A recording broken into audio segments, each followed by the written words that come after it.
regard des mutations technologiques observées, les femmes ne veulent plus être des spectatrices du numérique. Leur contribution pour un monde digital s'impose et cet engagement se traduit depuis le 8 mars lors de l'occasion de la Journée internationale des droits de la femme commémorée partout en Côte d'Ivoire. À l'institution, le médiateur de la République, les femmes ont plutôt décidé de se concerter sur le thème des nouvelles réformes liées au mariage et à la succession à travers un panel. Zénab Dosso et Ismaël Doza pour le point. Pour la commémoration de la Journée internationale des droits de la femme en Côte d'Ivoire, l'institution, le médiateur de la République, ne se conformera pas totalement au thème national en rapport avec la digitalisation. Les femmes de l'institution ont souhaité mettre au cœur de cette journée les nouvelles réformes liées au mariage et à la succession à travers un panel. Ces moments d'échange ont permis à ces femmes d'améliorer leurs connaissances sur les questions qui touchent leur vie personnelle. Concernant le régime matrimonial, c'est vrai que nous avons toujours deux régimes, la séparation de biens et la communauté de biens.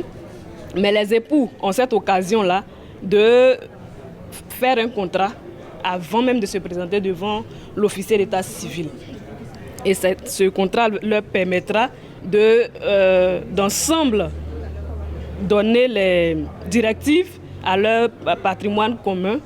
Aujourd'hui, l'enfant azutérien a le droit d'hériter au même titre que les enfants naturels et les enfants légitimes.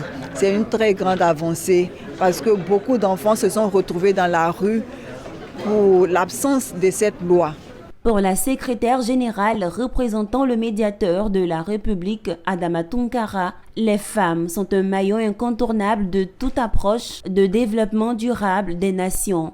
Pourtant, leurs conditions de vie restent précaires face aux mutilations génitales et des mariages forcés, entre autres.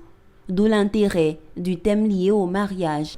Ce qui intéresse les femmes au premier plan, c'est leur vie de tous les jours. Leur vie de couple, leur vie vis-à-vis des enfants.